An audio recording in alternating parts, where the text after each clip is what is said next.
Voice کے چاہنے والوں کو خوش آمدید۔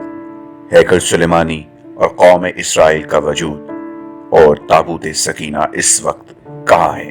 آج کی اس ویڈیو میں ان تمام تر چیزوں پر روشنی ڈالیں گے۔ ہیکل سلیمانی در حقیقت ایک مسجد یا عبادت گاہ تھی جو حضرت سلیمان علیہ السلام نے اللہ کے حکم سے جنات سے تعمیر کروائی تھی تاکہ لوگ اس کی طرف منہ کر کے یا اس کے اندر عبادت کریں۔ ہیکل سلیمانی کی تعمیر سے پہلے یہودیوں کے ہاں کسی بھی باقاعدہ ہیکل کا نہ کوئی وجود اور نہ اس کا کوئی تصور تھا۔ اس قوم کی بتوں والی خانہ بدوش زندگی تھی۔ ان کا ہیکل یا معبد ایک خیمہ تھا۔ اس خیمے میں تابوت سکینہ رکھا ہوتا تھا جس کی جانب یہ رخ کر کے عبادت کیا کرتے تھے۔ روایات کے مطابق یہ تابوت جس لکڑی سے تیار کیا گیا تھا اسے شمشاد کہتے ہیں اور اسے جنت سے حضرت آدم علیہ السلام کے پاس بھیجا گیا تھا۔ یہ تابوت نسل در نسل انبیاء سے ہوتا ہوا حضرت موسیٰ علیہ السلام کے تک پہنچا۔ اس مقدس صندوق میں حضرت موسیٰ علیہ السلام کا عصا، من و سلوہ اور دیگر انبیاء کی یادگاریں تھیں۔ یہودی اس تابوت کی برکت سے ہر مصیبت پریشانی کا حل لیا کرتے تھے۔ مختلف اقوام کے ساتھ جنگوں کے دوران اس صندوق کو لشکر کے آگے رکھا کرتے تھے۔ اس کی برکت سے دشمن پر فتح پایا کرتے تھے۔ جب حضرت داؤد علیہ السلام کو بادشاہت عطا ہوئی تو آپ نے اپنے لیے ایک باقاعدہ محل تعمیر کروایا۔ ایک دن ان کے ذہن میں خیال آیا کہ میں خود تو محل میں رہتا ہوں جبکہ میری قوم کا معبد آج بھی خیمے میں رکھا ہوتا ہے۔ یہ بائبل کی روایات ہیں۔ جیسے بائبل میں ہے، بادشاہ نے کہا، میں تو دیودار کی شاندار لکڑی سے بنے ہوئے ایک محل میں رہتا ہوں مگر خداوند کا تابوت ایک خیمے میں پڑا ہوا ہے۔ چنانچہ آپ نے ہیکل کی تعمیر کا ارادہ کیا اور اس کے لیے ایک جگہ کا تعین کیا گیا۔ ماہرین نے آپ کو مشورہ دیا کہ اس ہیکل کی تعمیر آپ کے دور میں ناممکن ہے، آپ اس کا ذمہ اپنے بیٹے حضرت سلیمان علیہ السلام کو دے دیجئے۔ چنانچہ حضرت سلیمان علیہ السلام نے اپنے دور حکومت کے 4 سال میں اس کی تعمیر کا باقاعدہ آغاز کیا۔ آج اس کی بناوٹ اور مضبوطی سے اندازہ کیا جا سکتا ہے کہ یہ تعمیر انسانوں کے بس کی بات نہیں تھی۔ اتنے بھاری اور بڑے پتھروں کو ان جنات کی طاقت سے چنا گیا تھا جن پر حضرت سلیمان علیہ السلام کی حکومت تھی۔ ہیکل کی پہلی تعمیر کے دوران حضرت سلیمان علیہ السلام اس دنیا سے رخصت ہو گئے، لیکن جنات کو پتہ نہ چل سکا اور انہوں نے ہیکل کی تعمیر مکمل کر دی۔ یہ واقعہ آپ نے پہلے بھی پڑھا ہوگا کہ حضرت سلیمان علیہ السلام کی روح اللہ نے دوران عبادت ہی قبض کر لی، لیکن اس کی ترکیب اس طرح بنی کہ آپ ایک لکڑی پر سر اور کمر رکھ کر عبادت میں مصروف ہو گئے اور اس لکڑی کے سہارے سے یوں لگتا تھا کہ آپ اب بھی عبادت ہی کر رہے ہیں جبکہ آپ کا انتقال ہو چکا تھا۔ بہرحال یہ ہیکل، معبد یا مسجد بہت عالی شان اور وسیع و عریض تعمیر کی گئی تھی۔ حضرت سلیمان علیہ السلام کی وفات کے بعد اس میں 3 حصے کر دیے گئے تھے۔ بیرونی حصے میں عام لوگ عبادت کیا کرتے تھے۔ اس سے اگلے حصے میں علماء جو کہ انبیاء کی اولاد میں سے ہوتے ان کی عبادت کی جگہ تھی۔ اس سے اگلے حصے میں جسے انتہائی مقدس سمجھا جاتا تھا اس میں تابوت سکینہ رکھا گیا تھا۔ اس حصے میں کسی کو بھی داخل ہونے کی اجازت نہیں تھی سوائے سب سے بڑے عالم پیش امام کے۔ وقت گزرتا رہا، اس دوران بنی اسرائیل میں پیغمبر معبوس ہوتے رہے۔ یہ قوم بد سے بدتر ہوتی رہی۔ یہ کسی بھی طرح اپنے گناہوں سے توبہ تائب ہونے یا ان کو ترک کرنے کے لیے تیار نہیں تھے۔ یہ ایک جانب عبادتیں کیا کرتے، دوسری جانب اللہ کے احکام کی صریح خلاف ورزی بھی کرتے رہے۔ ان کی اس دوغلی روش سے اللہ پاک ناراض ہو گیا۔ ان کے پاس ایک بہت بڑی تعداد میں انبیاء بھی بھیجے گئے لیکن یہ قوم سدھرنے کو تیار نہ تھی، حتیٰ کہ ان کی شکلیں تبدیل کر کے بندر اور سور تک بنا دی گئیں لیکن یہ گناہوں سے باز نہ آئے۔ تب اللہ نے ان پر لعنت کر دی۔ 586 قبل مسیح میں بخت نصر نے ان کے ملک پر حملہ کیا۔ ان کا ہیکل مکمل طور پر تباہ و برباد کر دیا گیا۔ ہیکل میں سے تابوت سکینہ نکالا، 6 لاکھ کے قریب یہودیوں کو قتل کیا، تقریباً 2 لاکھ یہودیوں کو قید کیا اور اپنے ساتھ بابل یعنی کہ عراق لے گیا۔ شہر سے باہر یہودی غلاموں کی ایک بستی تعمیر کی جس کا نام تل ابیب رکھا گیا۔ 70 سال تک ہیکل صفائے ہستی سے مٹا رہا۔ دوسری طرف بخت نصر نے تابوت سکینہ کی شدید بے حرمتی کی اور اسے کہیں پھینک دیا۔ کہا جاتا ہے کہ اس حرکت کا عذاب اسے اس کے ملک کو اس طرح ملا کہ سن 539 قبل مسیح میں ایران کے بادشاہ سائرس نے بائبل پر حملہ کر دیا اور بابل کے ولی عہد کو شکست فاش دے کر بابلی سلطنت کا مکمل خاتمہ کر دیا۔ سائرس ایک نرم دل اور انصاف پسند حکمران تھا۔ اس نے تل ابیب کے تمام قیدیوں کو آزاد کر کے ان کو واپس یروشلم جانے کی اجازت دے دی اور ساتھ میں ان کو ہیکل کے نئے سرے سے تعمیر کی بھی اجازت دے دی۔ اس کی تعمیر کے لیے ہر طرح کی مدد فراہم کرنے کا وعدہ بھی کر لیا۔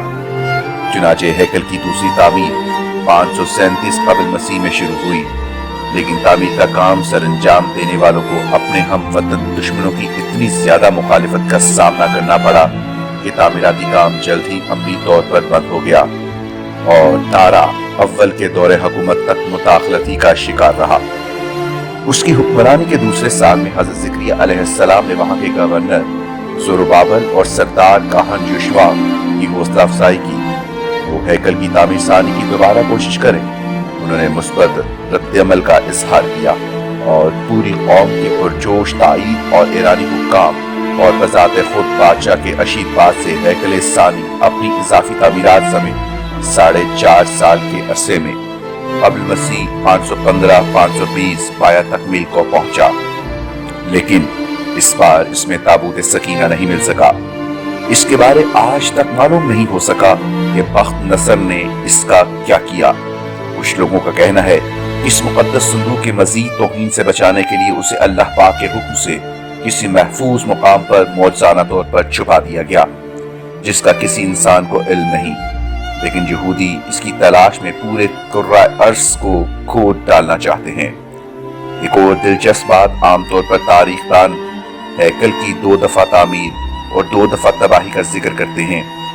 تاریخ کے مطالعے سے ایک بات میرے سامنے آئی کہ ایسا نہیں کہ اس ہیکل کو 3 بار تعمیر کیا گیا، لیکن اس کے ساتھ بھی ایک دلچسپ کہانی وجود میں آئی۔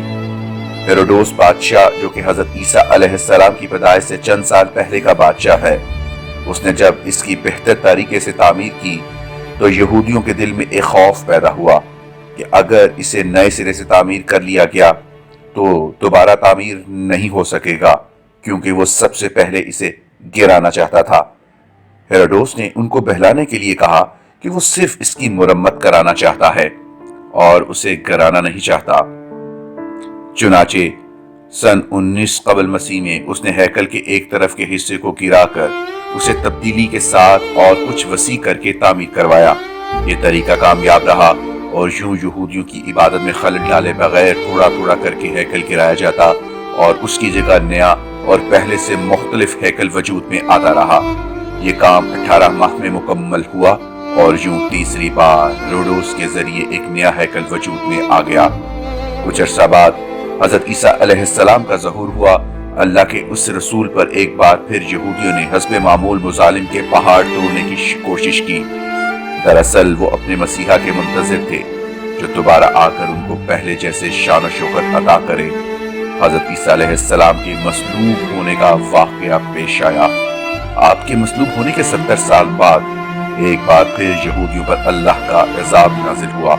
اس بار اس عذاب کا نام ٹائٹس تھا۔ یہ رومی جنرل بابل کے بادشاہ بخت نصر سے بھی زیادہ ظالم ثابت ہوا۔ اس نے ایک دن میں لاکھوں یہودیوں کو تہہ تیغ کر دیا۔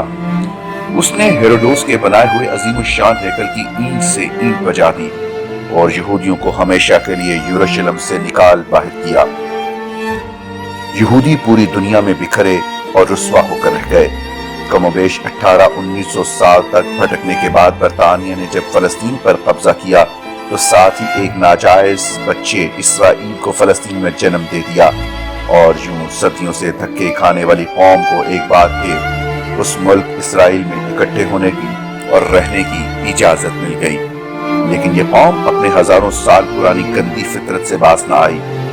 یہ برطانیہ کے جنم دیے ہوئے اسرائیل تک محدود نہ رہے، ایک بار پھر ہمسایہ ممالک کے لیے اپنی فطرت سے مجبور ہو کر مصیبت بننے لگے۔ 5 جون 1967 کو اس نے شام کی گولان کی پہاڑیوں پر قبضہ کر لیا۔ 1968 میں اردن کے مغربی کنارے پر قابض ہو گئے۔ اسی سال مصر کے علاقے پر بھی کنٹرول کر لیا۔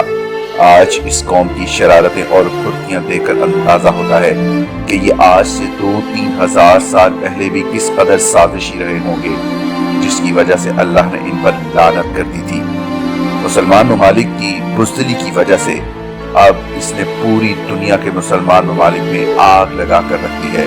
اب ان کا اگلا مشن جلد از جلد اسی ہیکل کی تعمیر ہے، اور اس ہیکل میں تخت داؤد اور تابوت سکینہ کو دوبارہ رکھنا ہے، تاکہ ایک بار پھر یہ اپنے مسایہ، جسے یہودی زبان میں مسیحا کے آنے پر پوری دنیا پر اپنی حکومت قائم کر سکیں۔ وہ یہ کام انتہائی تیز رفتاری سے کر رہے ہیں۔ اس ہیکل کی تعمیر کے نتیجے میں یہ پوری دنیا جنگ کی آگ میں لپٹ جائے گی۔ امریکہ کے صدر ڈونلڈ ٹرمپ کا اسرائیل کے دارالخلافہ کی تبدیلی کا اعلان بھی اسی سلسلے کی ایک کڑی تھی، لیکن مسلمان اقوام کو کوئی پرواہ نہیں۔